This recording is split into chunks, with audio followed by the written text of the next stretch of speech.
Welcome to వితి news. లక్ష్యం సమాజహితం. నా పేరు సోనియా. బులెటిన్ లో ముందుగా హెడ్లైన్స్. కలెక్టరేట్ లో సమస్యల పరిష్కార వేదిక. ఆర్వీలు స్వీకరించిన కలెక్టర్ పి కోటేశ్వరరావు.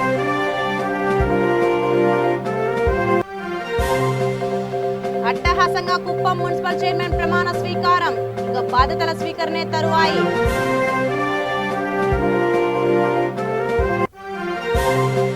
కర్నూలులో ఘనంగా భక్త కనకదాసు జయంతి. నివాళులర్పించిన కలెక్టర్, ఇతర అధికారులు.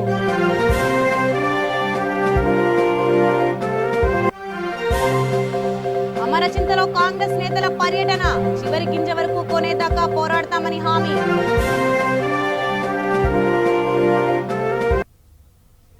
ఇక వివరాల్లోకి వెళ్తే చిత్తూరు జిల్లా కుప్పం మున్సిపల్ చైర్మన్ ప్రమాణ స్వీకారం అట్టహాసంగా జరిగింది. మున్సిపల్ కార్యాలయంలో చైర్మన్ డాక్టర్ సుధీర్, వైస్ చైర్మన్లు మునిస్వామి, హఫీజ్, వార్డు సభ్యులు ప్రమాణం చేశారు. జాయింట్ కలెక్టర్ వెంకటేశ్వర్లు, ఎన్నికల ప్రత్యేక అధికారి ప్రభాకర్ రెడ్డి, కమిషనర్ చిట్టిబాబు ఆధ్వర్యంలో నిర్వహించారు.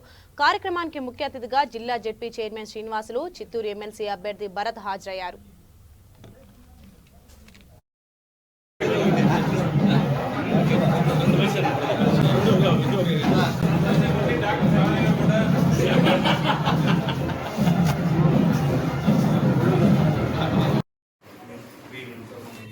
కుప్పం పురపాలిక సంఘం యొక్క మొదటి వైస్ చైర్పర్సన్గా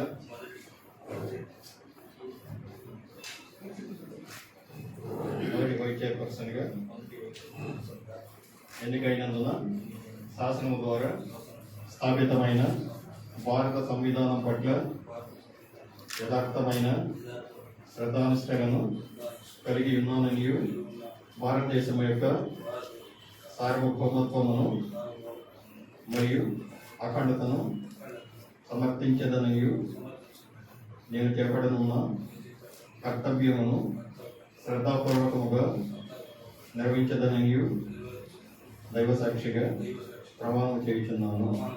సత్యనిష్టతో ప్రతిజ్ఞ చేయుచున్నాను.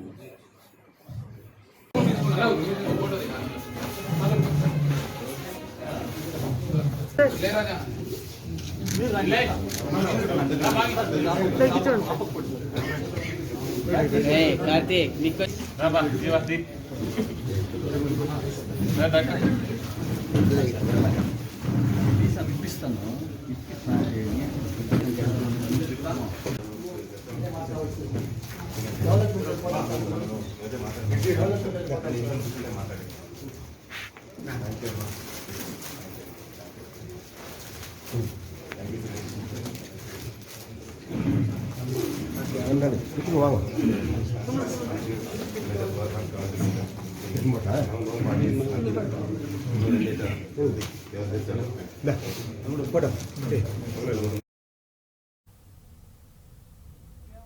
వనస్థలిపురం కేంద్రంగా పనిచేస్తున్న మదర్ తెరిసా చారిటబుల్ ట్రస్ట్ సేవా కార్యక్రమాలు నిరంతరంగా కొనసాగుతున్నాయి. బిఎన్ రెడ్డి డివిజన్ పరిధిలోని సాహెబ్ నగర్ లో గల బస్తీ దవాఖానలో మరికొంతమందికి స్వచ్ఛందంగా కరోనా టీకాలు వేయించింది. సంస్థ అధ్యక్షుడు చేపూరి శంకరయ్య ఈ సందర్భంగా మాట్లాడుతూ, ముఖ్యమంత్రి కేసీఆర్ సూచనల మేరకు ముందుకు సాగుతున్నామన్నారు. కరోనా మహమ్మారి క్రమేణా వ్యాప్తి చెందుతున్నందువల్ల ప్రతి ఒక్కరూ విధిగా vaccine వేయించుకోవాలన్నారు.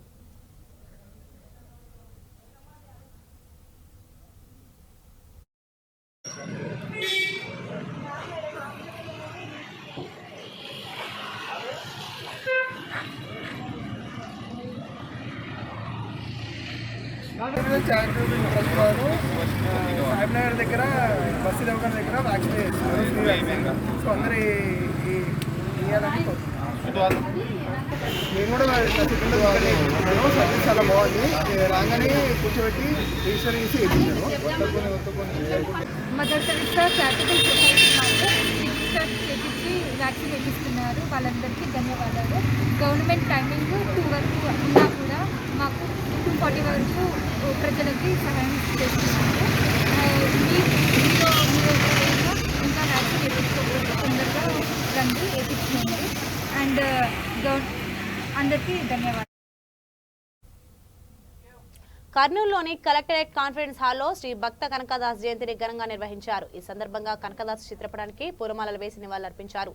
AP BC commissioner member Krishnappa, కార్పొరేటర్లు పరమేశ్వర్, మున్నెమ్మ, మల్లికార్జున, జిల్లా బీసీ సంక్షేమాధికారి వెంకటలక్ష్మి పాల్గొన్నారు. కనకదాస్ జయంతి అనేది ఆల్రెడీగా అనంతపురం జిల్లాలో 28 జరుగుతామని వాళ్ళు ఆల్రెడీ డిసైడ్ చేసుకున్నారు. అయితే ప్రభుత్వం వారు తొందరగా 2 డేస్లోనే ఈ జీవో ఇవ్వడం జరిగింది. ఈ కనకదాస్ జయంతి 22 జరుగుతామని. కాబట్టి ఇక్కడ వచ్చినటువంటి జనాభాను చూసి వీళ్ళ సంఖ్య తక్కువ ఉందని మాత్రం అంచనా వేసుకోవద్దండి. ఇది ఊరికైనా ఒకరోజు ఫోన్ కాల్తో వచ్చినటువంటి జనాభా. ఇదే కనకదాస్ జయంతి ఒక వారం నుంచి జరిగితే కొన్ని లక్షల మంది కూడా ఇక్కడ హాజరయ్యేసి అదంతా ప్రభుత్వం జరుగుతూ ప్రతి ఒక్క రాజకీయ పార్టీ కూడా జరుగుతుంది. నేను చెప్తున్నాను సార్, ఈరోజు ప్రతి ఒక్క రాజకీయ పార్టీ కుటుంబంలో మెయిన్గా రాయలసీమలో ఓటు బ్యాంకుగా ఉపయోగించుకొని వాళ్ళు పదవులు ఎక్కుతూ వచ్చారు. కానీ కుర్ర కమ్యూనిటీకి చేసింది మాత్రం చాలా తక్కువనే మనం చెప్పాలి. ఇప్పుడున్న ప్రభుత్వంలో ఆస్తో కొస్త కుర్రలకు గుర్తించడం జరిగింది. ముఖ్యంగా కొన్ని ఎంపీ సీట్లు, తర్వాత ఎమ్మెల్యే సీట్లు ఇవ్వడం జరిగింది. అంతేకాకుండా స్థానిక కార్పొరేషన్ అయితేనేమి, తర్వాత ఈ ఎంపీటీసీల్లో ఉన్న జెడ్పీటీసీల్లో కూడా చాలా మంది కుర్రోళ్ళు ఈసారి కండక్ట్ చేసి గెలవడం జరిగింది. అదొక శుభ పరిమాణం. ఇకపోతే కనకదాస్ జయంతిని లాస్ట్ ఇయర్ నుంచి జగన్మోహన్ రెడ్డి గారు వచ్చినప్పటి నుంచి ఈ కనకదాస్ జయంతిని మనం రాష్ట్ర ప్రభుత్వం తరఫున జరపాలని లాస్ట్ ఇయర్ మొదలు పెట్టారు. లాస్ట్ ఇయర్ బాగా ప్రమాణం చేశారు. కాకపోతే ఈసారి చాలా తక్కువ వ్యవధితో ఇది అనౌన్స్ చేయడం జరిగింది. అనుకున్న విధంగా మనం కనకదాస్ జయంతిని జరుపుకోలేక పోయేందుకు చింతిస్తున్నాం. కానీ బాధపడద్దండి, ఎందుకంటే పరిస్థితులు బాగాలేవు రాష్ట్రంలో. ఒక పక్క ఈ కోవిడ్ వచ్చింది, తర్వాత ఇప్పుడు రీసెంట్గా రంగారెడ్డి జిల్లా మొయినాబాద్ మండలం అజీజ్ నగర్లోని హైదరాబాద్ పోలో అండ్ రైడింగ్ క్లబ్లో 3 రోజుల పాటు గుర్రపు స్వారీ పోటీ నిర్వహించారు. ఇందులో వివిధ రైడింగ్ క్లబ్లకు చెందిన 170 మంది ఔత్సాహికులు పాల్గొన్నారు. పోలో అండ్ రైడ్ క్లబ్ కార్యదర్శి రియాజ్, పరిశీలకులు, నిపుణులు, న్యాయ నిర్ణేతలుగా వ్యవహరించారు. విజేతలకు పతకాలు అందజేశారు. హెయిడ్స్ పోటీల్లో పెద్ద మంగళారం గ్రామానికి చెందిన చేగూరు రితేష్ గౌడ్ బ్రాంజ్ మెడల్ సాధించాడు.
కర్నూలు కలెక్టరేట్లోని సునయన ఆడిటోరియంలో ప్రజా సమస్యల పరిష్కార వేదిక నిర్వహించారు. ఇందులో భాగంగా ప్రజల వద్ద నుంచి కలెక్టర్ పి కోటేశ్వరరావు ఆర్జీలు స్వీకరించారు. కార్యక్రమంలో joint collector doctor Manjeer Jilani, Srisailam project special అధికారి Tameem Ansariya, joint collector Narapureddy Mourya, DRO Pullaiah పాల్గొన్నారు.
రైతుల పక్షాన నిలబడేది తమ పార్టీ ఏనని బీజేపీ అధ్యక్షుడు పనుల హరీష్ పేర్కొన్నారు. నిజామాబాద్ జిల్లా బింగల్ మండలం జాగిర్యాలలో మీడియాతో మాట్లాడారు. తమ పార్టీ ప్రతి గ్రామంలోనూ బలోపేతమైందన్నారు. జిల్లా అధ్యక్షుడు బస్వాలక్ష్మి నర్సయ్య, మండల అధ్యక్షుడు ములిగే మహిపాల్ ఆధ్వర్యంలో పనిచేస్తున్నామన్నారు. వరి ధాన్యాన్ని సకాలంలో కొనుగోలు చేసి రైతులను ఆదుకోవాలని కోరారు. కార్యక్రమంలో కార్యకర్తలు పాల్గొన్నారు.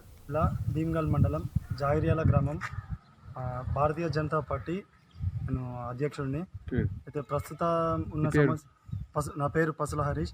ప్రస్తుతము రైతులందరూ ఎక్కడికక్కడ వరి కోతలు కోసి వడ్ల కుప్పలు రోడ్లపైన వరి కళ్ళాలపైన పోసి మొగులకు ముఖం వేసి చూస్తున్న సమయంలో ఒక్క తెరాస నాయకులు కూడా దీన్ని పట్టించుకున్న నాదులు లేరు. గతంలో ప్రశాంత్ రెడ్డి గారు మాకు మాట ఇచ్చినారు, మా జాగిర్యాల గ్రామంని దత్తత తీసుకుంటానని. అలాగే బాల్కొండ నియోజకవర్గంలో అన్ని ఊర్ల కన్నా అంటే 36 గ్రామాలు ఉంటాయి మా భీమ్గల్ మండలంలో. అన్నిటికన్నా కూడా మా జాగిర్యాలని ప్రత్యక్షంగా తన కంటి చూపుతో అట్లాగే తన ఇష్టానుసారంగా పాలిస్తానని, అన్ని ఊర్ల కన్నా కూడా మించిన ఫలితాలని మా ఊరికి అందిస్తానని చెప్పేసి ఆయన గారు మాట ఇచ్చారు. ఇచ్చినట్టే ఇచ్చి ఆ మాటని తప్పి మా గ్రామంని పట్టించుకోకపోగా పైగా రైతులందరూ వడ్ల కళ్ళాల దగ్గర పడిగాపులు కాస్తూ ఉంటే వర్షం ఎప్పుడు వస్తుందో ఎప్పుడు పోతుందో తెలియని పరిస్థితి. ఇటువంటి సందర్భంలో కూడా తెరాస నాయకులు ఒక్కరు కూడా రైతులను పరామర్శించడానికి కానీ లేదా వడ్ల కొనుగోలు కేంద్రాలని ఎక్కువ శాతం పెట్టి కొనుగోలు కేంద్రాలు పెట్టి తొందరగా ఈ వడ్లు కొనే ప్రక్రియను పూర్తి చేస్తారని చేయవలసిన సందర్భంలో వాళ్ళెవరు కూడా పట్టించుకోవడం లేదు. రైతులు వడ్ల కాళ్ళ దగ్గర పడిగాపులు కాస్తున్న పరిస్థితి. రాష్ట్ర ప్రభుత్వం ఏదైతే పని చేయాల్సి ఉందో ఆ పని సరిగ్గా చేయడం లేదు. ప్రతి ఒక్క సమస్య పైన మేము పోరాడతాం. బాల్కొండ ఇన్ఛార్జ్ అయినటువంటి మా భారతీయ జనతా పార్టీ తరఫున మల్లికార్జున రెడ్డి గారి సారథ్యంలో మేమంతా పనిచేస్తున్నాం. భారతీయ జనతా పార్టీని బలోపేతం చేయడానికి వారి వెంట మేము అనుక్షణం నడుస్తూ ఉంటాము. అట్లాగే రాష్ట్ర ప్రభుత్వం ఇదైతే ఇంతకుముందు మాట ఇచ్చిందో ప్రతి గింజ మేమే కొంటామని చెప్పేసి ఆ గింజ కొనాలి. కొన్న తర్వాత ఏదన్నా ప్రతి నిందని కేంద్రం పైన నింద మోపడం జరుగుతుంది.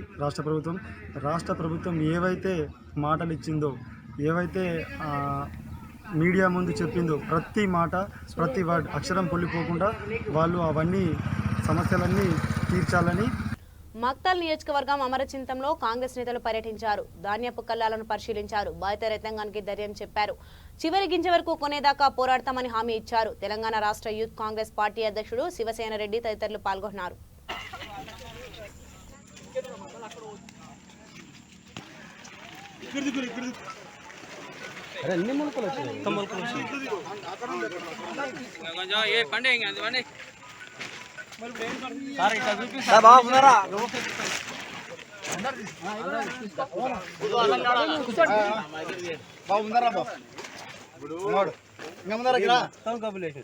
గవర్నమెంట్ కొనక లేట్ చేస్తే ఏం చేయాలి? రైతులు ఇంత నష్టపోతుంటే ఎవరు అడగడం లేడు.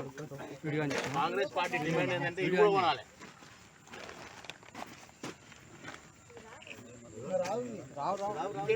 మనం కలుకోవాల్సిందే మళ్ళీ పోయి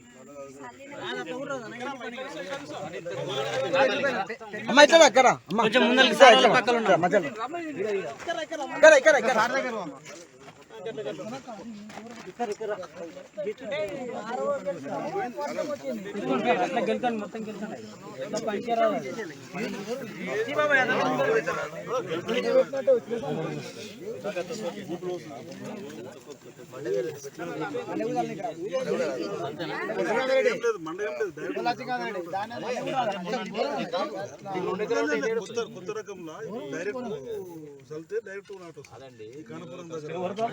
ఎన్ని ఎకరాలు ఉంటుంది ఫుల్ లెంత్ లోపలికి కొంచెం ఫుల్ లెంత్ పడుకో.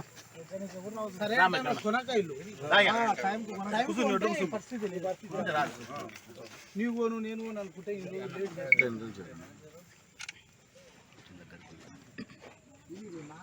సార్ అట్లే మాట్లాడు సార్. గవర్నమెంట్కి చెప్పండి, కేంద్రం కానీ రాష్ట్ర గవర్నమెంట్ గట్టిగా మాట్లాడండి. ఈరోజు రైతుల పరిస్థితి తెలంగాణలో ఎంత అధ్వాన్నంగా తయారైందంటే, రైతులు ఎక్కడైనా కానీ వరి వేసిన దగ్గర నుంచి రైతులకు కష్టాలే ఉన్నాయి. పంట పండించడానికి పంటకు పైసలు కావాల్సిందే. పంట వచ్చిన తర్వాత పురుగు పట్టినా ఏమైనా మళ్ళీ ఎక్కడేం పడుతుందో తెలియదు. అకాల వర్షాలు వస్తాయేమో, ఒకవేళ సడన్గా వర్షాలు పడితే దాని పరిస్థితి ఏందో అర్థం కాదు. ఇవన్నీ సాధించుకొని లాస్ట్కు పంట చేతికి వచ్చింది అని సంతోషపడే టైంకి ఇంకా ఎంతమంది నిరుద్యోగులు ఆత్మ బలిదానాలు చేసుకోవాలంటూ బీఎస్పీ నకరేకల్ నియోజకవర్గ ఇన్ఛార్జ్ ప్రియదర్శిని నిలదీశారు. ఎన్నాళ్ళు చూసినా ఉద్యోగం రాకపోవడంతో విసిగిపోయిన నకరేకల్ నియోజకవర్గం కట్టంగూర్ మండలం ఐటిపాముల గ్రామానికి చెందిన తోటకూర సతీష్ ఆత్మహత్య చేసుకున్నాడు. ఈ నేపథ్యంలో ఆమెపై విధంగా వ్యాఖ్యానించారు. భౌతిక కాయాన్ని సందర్శించి పూలమాల వేసి నివాళులర్పించారు. అంతిమయాత్రలో పాల్గొన్నారు.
రాజన్న సిరిసిల్ల జిల్లా ముస్తాబాద్ మండల కేంద్రంలో సీఎంఆర్ఎఫ్ చెక్లను పంపిణీ చేశారు. టీఆర్ఎస్ మండల అధ్యక్షులు బూంపల్లి సురేందర్రావు ఆధ్వర్యంలో ఈ కార్యక్రమం జరిగింది. ముఖ్య అతిథిగా జెడ్పీటీసీ గుండం నర్సయ్య, ఎంపీపీ శరత్రావు, రైతు బంధు మండల అధ్యక్షులు కల్వకుంట్ల గోపాలరావు హాజరయ్యారు. ఈ సందర్భంగా జెడ్పీటీసీ గుండం నర్సయ్య, ఎంపీపీ శరత్రావు మాట్లాడుతూ పేదవారి ఆరోగ్య ఖర్చులకు డబ్బులు అందజేయడం గొప్ప విషయమన్నారు. ఈ కార్యక్రమంలో జెడ్పీటీసీ గుండం నర్సయ్య, సురేందర్రావు, సర్పంచ్ల ఫోరం అధ్యక్షులు కలకొండ కిషన్ రావు పాల్గొన్నారు. ఈ కార్యక్రమానికి పెద్దలు జెడ్పీటీసీ గుండం నరసన్న గారు, అలాగనే టీఆర్ఎస్ పార్టీ మండల అధ్యక్షులు సురేందర్ అన్న గారు, అలాగనే మండల సర్పంచ్ల ఫోరం అధ్యక్షులు కిషన్ రావు గారు, అలాగనే వివిధ గ్రామాలకు చెందిన పేరున గౌరవ సర్పంచులు, అలాగనే అన్ని గ్రామాలకు చెందిన గౌరవ పేరున అందరు ఎంపీటీసీలు, టీఆర్ఎస్ పార్టీ నాయకులు, అలాగనే ఈ చెక్కులు తీసుకునేందుకు వచ్చిన లబ్ధిదారులు, పాత్రికేయ మిత్రులు అందరికీ, మా ఎంపీడీఓ సిబ్బందికి అందరికీ నాయక నమస్కారం. ఇవాళ ఇందాక పెద్దలు చెప్పినట్టు గోపాలరావు గారు కానీ, అలాగనే నరసన్న గారు కానీ, ఇవాళ రాష్ట్రంలో తెలంగాణ రాష్ట్రం ఏర్పడ్డ తర్వాత ప్రజా సంక్షేమం, అభివృద్ధి రెండు కళ్ళలా నడిపిస్తున్న గౌరవ ముఖ్యమంత్రి గారికి ప్రత్యేకంగా ధన్యవాదాలు. ఎందుకంటే సీఎం రిలీఫ్ ఫండ్ చెక్ అనేది ఆ కుటుంబానికి ఎంతో అండ ఇవ్వాలి, ఎంతో భరోసా. చాలా వ్యాధులు ఆరోగ్యశ్రీలు ఉన్నప్పటికీ కూడా కొన్ని రకమైన యాక్సిడెంట్ కానీ ఇంకేమన్నా కొన్ని ప్రత్యేకమైన వ్యాధులకు ఆరోగ్యశ్రీలో లేదు కాబట్టి అట్లాంటి వాటికి బాధితులు ఎవరైతున్నారో వారు డబ్బులు పెట్టి చేయించుకున్నట్టయితే మనం ఆ హాస్పిటల్కి పోయినాకైతే ఇప్పుడు ఆరోగ్యశ్రీలు ఉందా లేమా అని తెలియదు. ఆపద అట్లాంటిది. ఆ ఆపదలో మనం ఇక్కడనో అక్కడనో పైసలు మోపు చేసుకొని ఆపద ఎలా తీసుకొని ఆరోగ్యం మంచిగా చేసుకున్నాక గౌరవ ముఖ్యమంత్రి గారు సీఎం రిలీఫ్ నుంచి ఈ చెక్కులు పంపించడం జరుగుతుంది. వాళ్ళు ఖర్చు పెట్టుకొని జేబు నుంచి ఏదైతే సపో జేబు నుంచి తెచ్చుకున్న పైసలకు మళ్ళీ మనం హాస్పిటల్ బిల్స్ తీసుకొచ్చినట్టయితే మళ్ళీ ఆ డబ్బులు హాస్పిటల్ బిల్ దాంట్లో ఆ పరిస్థితిని బట్టి ఆ చికిత్సకయ్యే ఖర్చులు ఎంత అవుతుంది అనేది బట్టి దాని ప్రకారం సగమో ముప్పో రావడం జరుగుతుంది. నిజంగా కూడా ఇది పెద్ద మానవతా దృక్పథం ముఖ్యమంత్రి గారికి ఉన్న ఆలోచన అని చెప్పవచ్చు. ఇవాళ హాస్పిటల్ పాలైతే ఆ డబ్బులు మళ్ళీ రావాలంటే వాళ్ళకి ఆ డబ్బు ఈ హాస్పిటల్ పోయిన రోగం ఒక ఎత్తు అవుతుంది, ఈ సప్పో తీసుకొచ్చి ఆ బాధ ఒక ఎత్తు అవుతుంది. కాబట్టి ఇలా మళ్ళీ మనం హాస్పిటల్లో మంచిగా చేసుకోగానే ఇవాళ సీఎం నిజంగా డబ్బులు పంపడం, చెక్ పంపడం అనేది నిజంగా కూడా అది సీఎం గారి మానవీయత ఒక నిదర్శనం. ఇవాళ అట్లే మా మండలంలో కూడా గౌరవ సర్పంచులు కానీ, ఎంపీటీసీలు కానీ, ఇంకా పార్టీ నాయకులు కానీ మేము ఒకటే చెప్తున్నాం, ఎక్కడ మనం చేసే సేవ ఇలా కళ్యాణ లక్ష్మి ఉంది, దానికి ఏమైనా గెస్ట్ సంతకం కావాలంటే మనం ముందుండి చేయించాలి. అట్లే ఇవాళ సీఎం రిలీఫ్ ఫండ్ కూడా ఎక్కడికక్కడ ఎవరైనా హాస్పిటల్ పోయినట్టయితే ఆరోగ్యశ్రీల లేని దానికి మనం ఇట్లాంటి బిల్స్ తీసుకొచ్చింటైతే మనం ప్రజాప్రతినిధులుగా మాకిచ్చినా లేకుంటే సిరిసిల్ల కాడ మన గౌరవ మంత్రి గారు క్యాంప్ ఆఫీసులు ఇచ్చినా కూడా తొందరనే కూడా ఇక్కడ మా పార్టీ ప్రెసిడెంట్ గారు కానీ, ఎంపీటీసీలు కానీ, సర్పంచ్లు కానీ ఎవరికి ఇచ్చినా కూడా 2 నెలల లోపల మళ్ళీ చెక్ వస్తుందంటే కూడా ఎంత పారదర్శకంగా ఇవాళ ఈ పార్టీ ఆ పార్టీ అని కాదు, ఎవ్వరు హాస్పిటల్కి పోతే తెల్ల రేషన్ కార్డు ఉంటే చాలు. ఇవాళ ఏ పార్టీ ఏ వ్యక్తి అని కాదు, తెలంగాణ ప్రజలందరూ కూడా ఒక తండ్రిలాగా భావిస్తున్నారు ముఖ్యమంత్రి గారు. ఈ పార్టీ ఆ పార్టీ, ఈ వర్గం ఆ వర్గం, ఈ కులం ఆ మతం అని కాదు, ఎవ్వరికి కామారెడ్డి జిల్లా కేంద్రంలోని కల్కి ఆలయం 20వ వార్షికోత్సవాన్ని ఘనంగా నిర్వహించారు. ఇందులో భాగంగా సుప్రభాత సేవ, పాదుకో అభిషేకం, 20 రకాల సుగంధ ద్రవ్యాలతో కుంకుమ పూజలు, లక్ష తులసి దళాలతో అర్చన, సహస్ర దీపాలంకరణ, కార్తీక దీపోత్సవం, లక్ష వత్తులతో కార్తీక పూజ చేశారు. 750 మందికి అన్నదానం చేశారు. కార్యక్రమంలో భక్తులు, ఆలయ సేవకులు పెద్ద సంఖ్యలో పాల్గొన్నారు.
కల్కి ఆలయంలో 20వ సంవత్సరం ఇది నడిచిపోయింది. ఇప్పుడు చాలా మట్టుకు ప్రతి మంగళవారం అన్నదానం జరుగుతున్నది, ఎన్నో సేవా కార్యక్రమాలు జరుగుతున్నది. ఇంతటి ఇవాళ కూడా 20వ వార్షికోత్సవం కూడా చాలా అన్నదానం జరుగుతున్నది. పరంజ్యోతి అమ్మ భగవాన్ సేవా కార్యక్రమాలు కూడా. బులెటిన్ ముగించే ముందు హెడ్లైన్స్ మరోసారి. కలెక్టరేట్లో సమస్యల పరిష్కార వేదిక, అర్జీలు స్వీకరించిన కలెక్టర్ పి కోటేశ్వరరావు.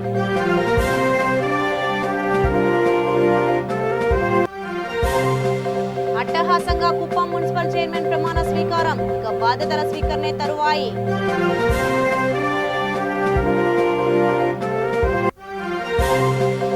కర్నూలులో ఘనంగా భక్త కనకదాస్ జయంతి, నివాళులర్పించిన కలెక్టర్, ఇతర అధికారులు.